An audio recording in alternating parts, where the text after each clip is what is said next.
Ang babae kasi, makulit at abnormal lang yan sa taong mahalaga at mahal niya. Kahit nasasaktan, hanggat kaya pa, hindi ka iiwan. Pero pag napagod yan, asahan mo.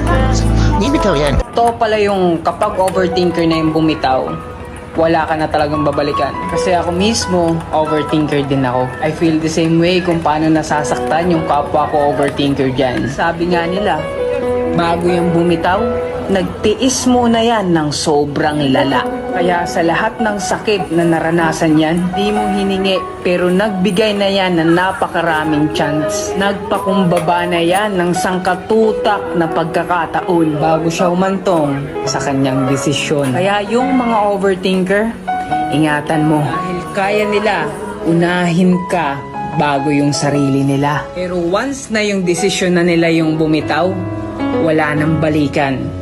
Pangako yan.